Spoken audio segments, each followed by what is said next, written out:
Hello दोस्तों, jinx के chapter 55 में तुम्हारा स्वागत है। तो चलो शुरू करते हैं। जैक्योंग सभी की कही हुई बातों के बारे में सोच रहा था। उसे लगता है कि कोच ने जो भी कहा वो बात बिल्कुल सही है कि डॉग डान सच में तुम्हारे लिए बेस्ट था। फिर भी आखिर में वो बाकी सभी लोगों में से एक नंबर ही था। डॉग डान कभी एक जासूस नहीं हो सकता, ये तो सोच से भी परे है। तुमने उसके साथ बहुत रूखा व्यवहार किया, बिना कुछ जाने बूझे ही उस पर बरस पड़े। तुम मुझ पर विश्वास नहीं करते? जैक्योंग कहता है, मैं और क्या करता? उस पर शक करने के लिए मेरे पास बहुत सी वजह थी और उन दिनों वो अपना काम भी अच्छे से नहीं करता था और ये बात वो खुद भी अच्छे से जानता था। इसलिए उसने जाने का फैसला किया। पर ये बात मुझे खाए क्यों जा रही है? मैं ही बेवकूफ था, मुझे उसे घर में लाना ही नहीं चाहिए था। अरे नहीं, दवाइयाँ कुछ हेल्प तो करो। फिर जैक्योंग का सिर दर्द करने लगता है। वो सोफे से उठता है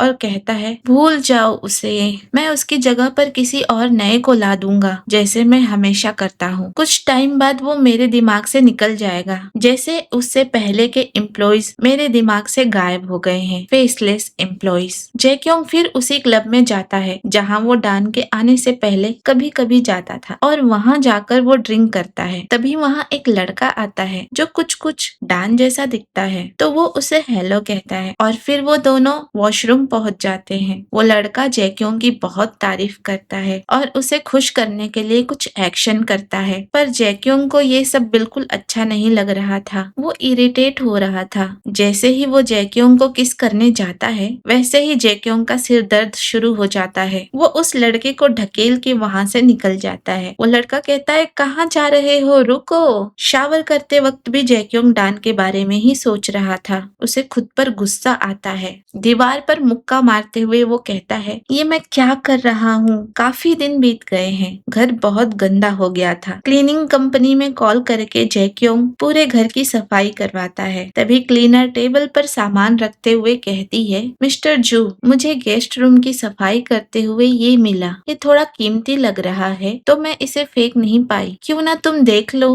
कि इसमें क्या है। मैं चलती हूँ। ये वही बर्थडे गिफ्ट है जो डान जैक्योंग को देना चाहता था। डान ने उसे संभाल कर रखा था। तभी उसे उसके अंदर एक लेटर भी नजर आता है, डान का लिखा हुआ। वो उसे पढ़ता है, हैप्पी बर्थडे मिस्टर जू, तुमने मेरे लिए जो भी किया मैं उसका एहसानमंद हूँ। तुम्हारा शुक्रिया कि मेरी लाइफ काफी आसान हो गई है और फाइनली मुझे अब ऐसा लग रहा है कि मैं आराम से सांस ले सकता हूँ। मैं तुम्हारे बर्थडे के लिए छोटा सा तोहफा लेकर आया हूँ। उम्मीद करता हूँ कि ये तुम्हें पसंद आएगा। मैं जानता हूँ मैं परफेक्ट नहीं हूँ, लेकिन मैं जितना बेहतर हो सके उतना मेहनत करूंगा। मैं तुम्हारे साथ और कई सालों तक काम करना चाहता हूँ। वो और कुछ लिखना चाहता था पर उसने कट कर दिया था। हम जानते हैं कि वो क्या था। अगर तुम नहीं जानते तो कमेंट करना, मैं आंसर करूंगी। जैक्योंग भी सोचने लगता है कि वो क्या लिखने वाला था। उसे याद आता है वो गिफ्ट देते वक्त डान के हाथ कितने कांप रहे थे। जैक्योंग को अब रियलाइज होता है कि उसने क्या मिस किया है उस टाइम पर।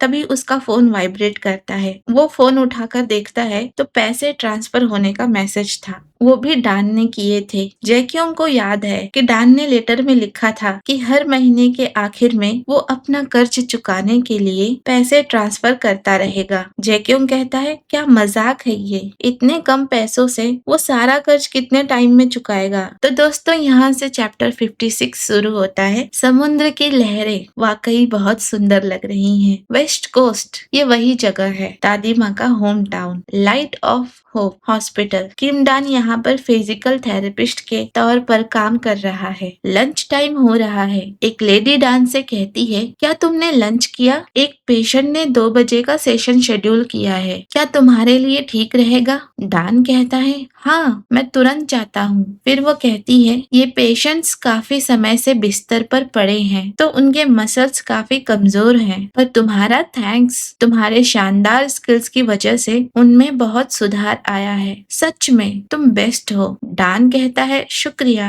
चलो मैं चलता हूँ। फिर वो कहती है, अरे अभी तो लंच टाइम खत्म नहीं हुआ, जल्दबाजी करने की जरूरत नहीं है। तभी वहाँ एक लेडी आ जाती है और वो उससे कहती है, पता नहीं क्यों डॉग डान हमारे हमारे छोटे से टाउन के इस हॉस्पिटल में क्यों आया है? उसका रिज्यूम देखकर लगता है कि हाल ही में उसने फेमस एथलीट के साथ काम किया है। फिर पहले वाली लेडी कहती है वो इसलिए यहाँ पर आया है क्योंकि ये उसके दादी माँ का होम टाउन है जो रूम नंबर 301 में है। फिर दूसरी लेडी कहती है ओह ऐसा क्या, लेकिन उसके पास जो एक्सपीरियंस है उससे तो उसे और अच्छा जॉब कहीं भी मिल जाएगा। फिर पहली लेडी कहती है हाँ ये उसके लिए थोड़ा मुश्किल होगा पर वो यहाँ अपनी दादी माँ की वजह से है। फिर दूसरी लेडी कहती है चलो हमारे लिए तो बहुत अच्छा है, मेल फिजिकल थेरेपिस्ट वैसे ही कम मिलते हैं और ऊपर से वो कितना हैंडसम है और बहुत ही क्यूट भी। इस हॉस्पिटल में काम करने का एक और फायदा, मैं तो चाहती हूँ वो मेरा दामाद बने। ये दोनों ऐसे ही बातें करके मजे ले रही थी। उसके बाद हम देखते हैं कि डान की दादी माँ दूसरे पेशेंट से बात कर रही थी। वो काफी खुश नजर आ रही है। उन्हें देखकर डान उन बातों के बारे में सोचने लगता है जो यहाँ के डॉक्टर ने उससे कही थी, जो थी अब जब केमोथेरेपी उन पर काम नहीं करेगी तो तुम्हारी दादी पेन किलर्स के सहारे जिंदा है। जब वो पहले यहाँ आई तो मैंने उन्हें 6 महीने दिए। कुछ पेशेंट को केमो बंद करने के बाद अच्छा महसूस होता है और उन्हें शांति मिलती है। तुम्हारी दादी माँ का केस भी ऐसा ही है और अच्छा है कि कैंसर धीरे धीरे बढ़ रहा है। जब से वो यहाँ आई है उनका चेहरा चमक उठा है। अब उनके प्रोग्रेस पर हमें ध्यान रखना है। उन्हें खुश देखकर डान भी खुश है। मुझे लगता है डान के साथ अब तक जो भी हुआ उसने ग्रैंडमा को अभी तक नहीं बताया है। सोने का टाइम हो गया है। डान दादी माँ के पास बैठा है। उसकी पलकें झपकने लगती हैं। उसे देखकर दादी माँ कहती है तुम थके थके से लग रहे हो, जाओ आराम कर लो। डान कहता है नहीं ठीक है, अब जब आप सो जाओगी तब मैं चला जाऊंगा। फिर दादी माँ कहती है डान क्या सच में तुम ठीक हो? मैं यहाँ पर बिल्कुल ठीक हूँ, तुम सियोल वापस क्यों नहीं चले जाते? डान कहता है मुझे यहाँ ज्यादा अच्छा लग रहा है, आप मेरी फिक्र मत करो। डान अब डरता है अकेले रहने से, इसलिए वो वहीं सो जाता है दादी माँ के पास। यहाँ दूसरी ओर जैक्योंग कार चलाते हुए डान के बारे में ही सोच रहा था। जब पहली बार मैंने उसे देखा था वो एक पत्ते की तरह कांप रहा था और मुझे याद है मैं उस वक्त सोच में पड़ गया था कि इसे हुआ क्या है, इतना बड़ा आदमी इस तरह रोतड़ू कैसे हो सकता है। फिर मैं देखना चाहता था कि वो बेडरूम में कैसा होगा और बहुत सी चीजें। किम डान इतना बुरा भी नहीं है, उसका काम करने का तरीका और हमारी केमिस्ट्री भी, लेकिन इन सब का कोई फायदा नहीं अगर वो मैच में मेरे लिए बोझ बन जाए और इस रूल से बढ़कर मेरे लिए कुछ भी नहीं है और इस तरह मैं हमेशा जीता हूँ। तो अचानक से मैं इतना परेशान क्यों हो रहा हूँ? मैं उसे भूल क्यों नहीं पा रहा? जैक्योंग उस जगह पहुँच जाता है जहाँ डान पहले रहता था, पर उस जगह अब कंस्ट्रक्शन चल रहा है, नई बिल्डिंग खड़ी हो चुकी है। ऑफ कोर्स डान यहाँ पर उसे नहीं मिलेगा। तो हमारा प्यारा जैक्योंग डान के बारे में सोचते हुए डान को ही ढूंढ रहा है और वो सोच भी रहा है क्या मुझे सच में लगा कि डान मुझे यहाँ पर मिलेगा? अब कोई रास्ता नहीं बचा, मुझे उससे मिलना होगा और बात करनी होगी। फाइनली उसे अब लग रहा है कि बात करनी चाहिए, यही काम पहले करना था और सब कुछ सॉल्व करना था। खैर जैक्योंग किम डान को कॉल करने की कोशिश करता है लेकिन ये नंबर अब आउट ऑफ सर्विस है। जैक्योंग कहता है तो उसने अपना नंबर बदल लिया, जरूर वो अपनी दादी माँ के साथ होगा। जैक्योंग उसी हॉस्पिटल में जाता है जहाँ पर पहले दादी माँ एडमिट थी। हॉस्पिटल में जाने के बाद पता चलता है कि अब वो पेशेंट यहाँ पर नहीं है। एक पल को जैक्योंग डर जाता है, क्या वो गुजर गई? तभी वो रिसेप्शनिस्ट कहती है नहीं, उनका बस ट्रांसफर दूसरे हॉस्पिटल में कर दिया गया है। जैक्योंग जानना चाहता है कि उनका ट्रांसफर कहाँ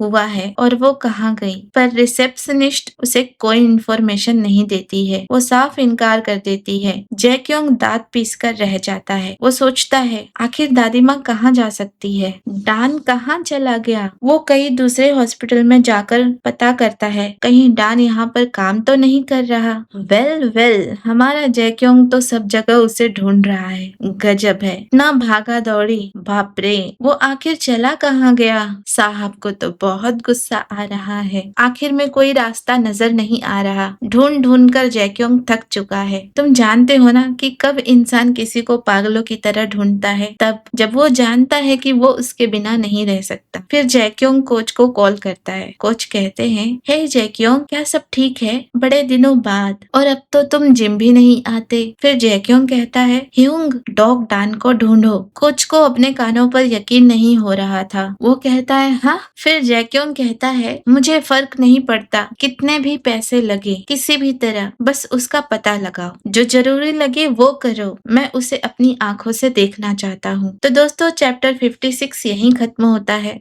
हाय, जैक्योंग की बेचैनी कितनी बढ़ गई है। यहाँ पर साबित होता है, जब कोई पास होता है तब उसकी कद्र नहीं होती, और जब दूर हो जाता है तब उसकी वैल्यू पता चलती है। तुम क्या सोचते हो? कमेंट करके बताओ दोस्तों। कहानी अच्छी लगे तो लाइक करना, और नए हो तो सब्सक्राइब करना। Again special thanks to Maiti and Suman. आप दोनों का बहुत बहुत शुक्रिया फुल सपोर्ट करने के लिए। मैं बहुत खुश हूँ। God bless you. मिलते हैं अगले चैप्टर में, तब तक के लिए बाय बाय।